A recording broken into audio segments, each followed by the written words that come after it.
Hey there for Dragonfly and me, friends. So I am super excited. I just did a how to plant ginger video, and if you saw that one, I showed you my basil, and I told you that I was going to be attempting a new way to start babies.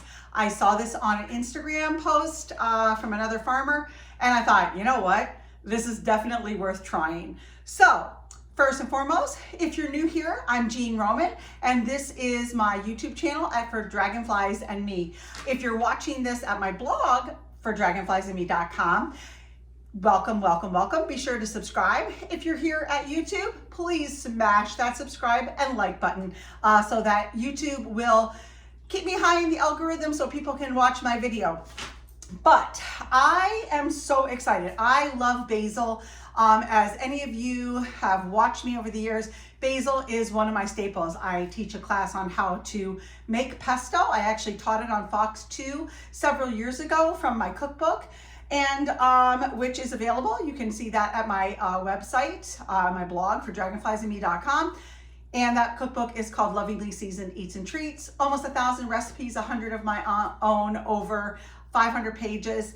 And you can purchase the beautiful spiral bound softcover for only $29.99. That includes your shipping and handling anywhere in the continental US. Or new, you can download it. You can purchase a downloadable PDF version of it for only 20 bucks. So 1,000 recipes, super cheap. Anyways, great cookbook. It was during my Mennonite days and lots of incredible recipes in it.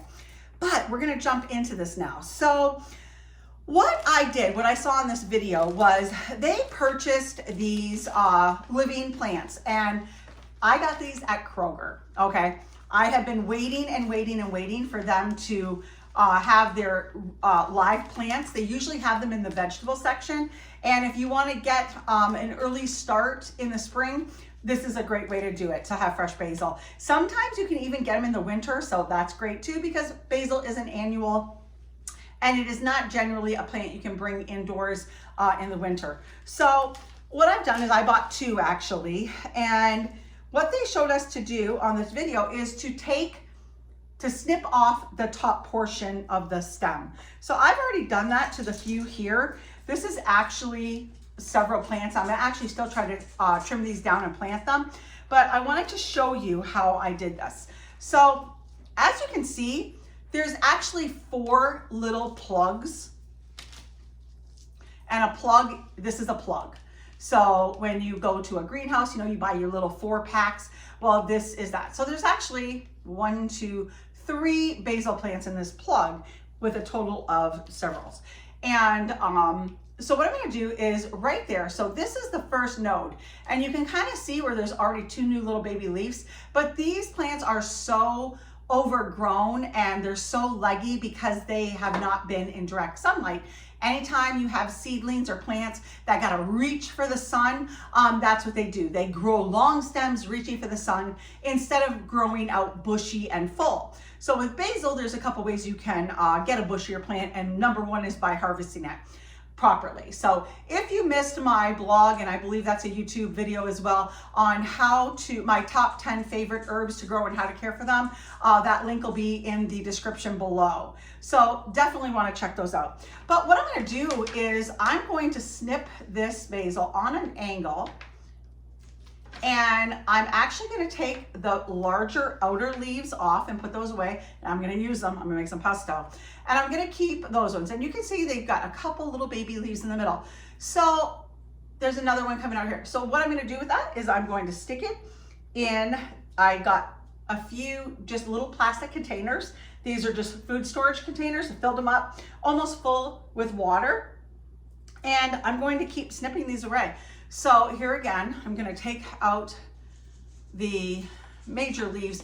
And the reason I'm doing that is so that the energy doesn't go into keeping that leaf alive. Excuse me, folks. It's going to put its energy into rooting this. So that's the goal of what we're doing. We are trying to root these little stem cuttings, which is what they are. So again, I'm going to, on an angle, snip that, take those nice outer leaves out. leaving a couple. I might actually take that one off too. I really wanted to focus on the root development. So I'm gonna put that one in there too. And what I'll probably do is also take a piece of wet paper towel,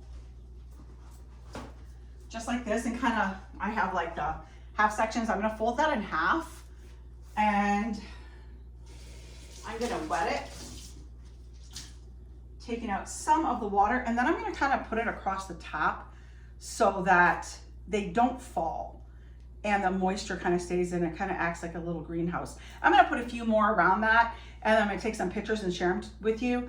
But right now, I'm gonna wrap up this video and keep getting all these potential baby basils starting to grow some roots. And then I will be able to put these all in my new raised beds. So I'm super excited. So again, I think I paid $2.99 for how many of these plants? I'm like probably 8, 16, probably 32 plants, potential plants I have here. And I'm gonna actually try to grow the bottoms as well. So that'll give me even more. And I'm gonna share some of these with my kids and with my friends. I can't use that many. I wish I could, but I can't. But as always, friends, I appreciate you stopping by and watching my gardening videos.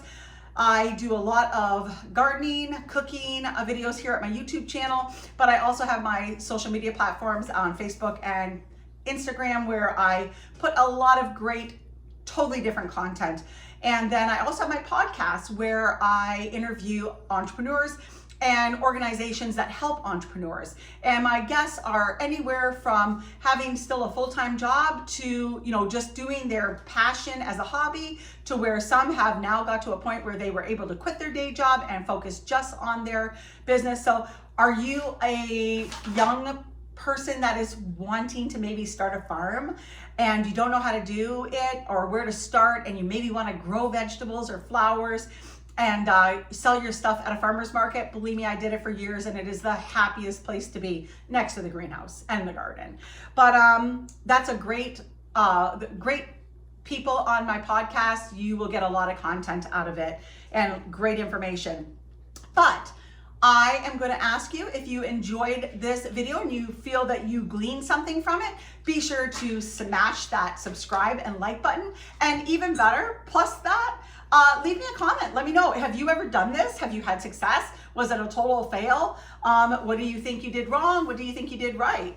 And I'm gonna do a follow-up with this and let you guys see how they grew and how they're coming along. But as I always say, thanks for visiting, and be sure to eat fresh, shop local, and have a happy day. See you next time, friends.